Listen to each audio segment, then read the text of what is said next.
Bonjour Charles Decamps. Bonjour Philippe, bonjour à tous. Place à votre journal des médias, le sommaire du jour. Le duo D du foot français, un nouveau-né, un plan B, un gros succès et de l'inespéré. Et puis avant les audiences télé, je voudrais dire un mot des audiences radio que j'ai un peu évoquées. Aujourd'hui est donc sortie la vague septembre-octobre de Médiamétrie. Europe 1 reste stable sur un an, 4,1% en part d'audience. C'est la première rentrée à l'équilibre depuis 6 ans, dans un contexte pourtant difficile pour le média radio, dans son ensemble, puisqu'il y a moins d'auditeurs qu'il y a un an, toute radio confondue. Autre chiffre encourageant dans cette situation, une forte progression sur les CSP+, plus 15% par rapport à l'an dernier. Et puis nous, on est aussi ravis d'apprendre et de vous apprendre que Culture Média progresse encore, plus 10% sur un an, je l'ai dit, en part d'audience et des quarts d'heure en nette hausse à partir de 9h45. Vous êtes près de 900 000 à nous suivre chaque matin. Merci encore. Continuez à nous écouter et à le faire savoir. On est là pour vous. Maintenant, on passe à la télé. Là, les audiences, c'est tous les jours. Qu'est-ce que les Français ont regardé hier soir ?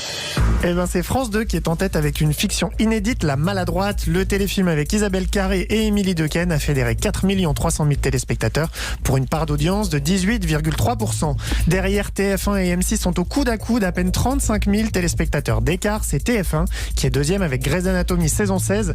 La série médicale pointe à 2 900 000 téléspectateurs pour 12,9% de part d'audience. Sur les femmes responsables des achats de moins de 50 ans, elle a quand même 3 points d'avance sur M6 à 28%. Et donc c'est M6 qui est troisième avec la suite du meilleur pâtissier saison 9. Julia Vignali, Cyril Lignac et Mercotte ont diverti 2 900 000 téléspectateurs, soit 14% du public.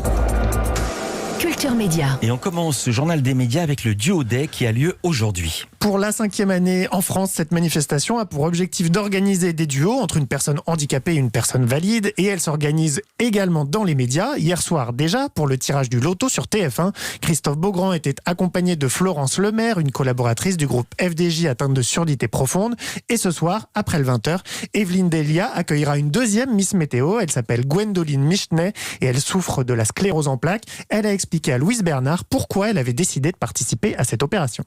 J'ai accepté de représenter cette météo avec Evelyne Delia pour pouvoir montrer que même en étant handicapé, on peut être debout et avoir un handicap invisible. Je prends toujours l'exemple de la caisse prioritaire où quand on ne se sent pas bien, qu'on a des douleurs dans les jambes ou qu'on est très fatigué, on a besoin de passer sur des caisses prioritaires, mais visuellement, on n'est pas dans un fauteuil, on n'a pas de canne, donc c'est difficile de faire accepter à quelqu'un qu'on passe en priorité, même si on a la carte, on nous demande comment vous avez fait pour l'avoir ou combien elle vous a coûté. Gwendoline Michenet est bénévole à la fondation ARCEP pour l'aide à la recherche sur la sclérose en plaques. Rendez-vous sur le site arcep.org si vous souhaitez faire un don. Alors TF1 n'est pas la seule chaîne à se mobiliser autour du duo Day. Covid oblige, les duos formés chez M6 ne se feront qu'à distance, tandis que sur France Télévisions, Télématin se penche sur la question du handicap toute la semaine. Et l'émission Ça commence aujourd'hui de Faustine Bollard qui sera consacrée ce jeudi. Un jeune journaliste en situation de handicap interviendra également ce soir dans le 20h d'Anne-Sophie Lapix. Canal+ va-t-il sauver le foot français ? Le groupe est actuellement en discussion avancée avec la LFP, la Ligue de football professionnel, selon RMC Sport. Canal+ pourrait racheter tout ou partie des droits de retransmission de la Ligue 1 et de la Ligue 2. C'est Mediapro qui les avait décrochés à prix d'or pour les saisons 2020 à 2024. Mais le groupe sino-espagnol a arrêté de payer les échéances. Mais la LFP est-elle en capacité de revendre ses droits ? Alors non, c'est pas la LFP qui peut décider. Mediapro reste propriétaire des droits. C'est lui qui devra nouer un accord avec Canal+. Le groupe est dans une situation compliquée parce que s'il accepte de revendre une partie de ses droits, son offre sera mécaniquement moins attrayante et il aura donc plus de mal à recruter des abonnés. Sa chaîne Téléfoot en aurait à l'heure actuelle un peu plus de 600 000, mais il lui en faudrait 2,5 millions pour être à l'équilibre. Et puis un heureux événement dans le journal des médias, la naissance d'un nouveau titre de presse. Oui, c'est ce jeudi que paraît le premier numéro de S, le magazine de Sophie Davant. Il s'agit d'un bimestriel qui s'adresse aux femmes de plus de 50 ans. On en parlera plus en détail lundi, puisque l'animatrice d'Affaires conclues sera votre invité Philippe dans Culture Média. Paris réussi pour la première série documentaire de BFM TV. En moyenne, 1,1 million de téléspectateurs ont suivi Daval, la série. Comme son nom l'indique, cette série documentaire en 4 épisodes s'intéressait au meurtre d'Alexia Daval, alors que le procès de son mari Jonathan se tient actuellement à Vesoul. BFM TV a diffusé les 2 premiers épisodes lundi et a frôlé le 1 million de téléspectateurs. Mardi soir, ils étaient 200 000 de plus pour le dénouement. Un score impressionnant qui a permis à la chaîne Info de se classer 6e chaîne de France mardi et leader TNT.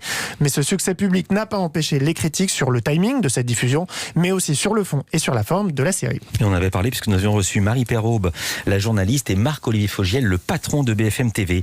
Les cinémas français préparent leur réouverture. Une discussion est en cours avec les pouvoirs publics, c'est ce qu'a assuré hier le président des cinémas Pathé Gaumont, Aurélien Bosc. Du coup, les professionnels se préparent. Les dates du 9 et du 16 décembre circulent, même si de nombreuses inconnues demeurent. Y aura-t-il une jauge maximale? Un couvre-feu sera-t-il maintenu? L'intervention d'Emmanuel Macron la semaine prochaine apportera peut-être ses réponses. Cinéma toujours, je ne sais pas s'il y aura de la neige, mais il y aura bien un nouveau film à Noël. Oui, Wonder Woman 1984, il sortira en France si les salles rouvrent, on vient d'en parler, il sortira aussi dans d'autres pays. C'est à la fois inespéré et improbable et ça secoue toute l'industrie du cinéma aux États-Unis.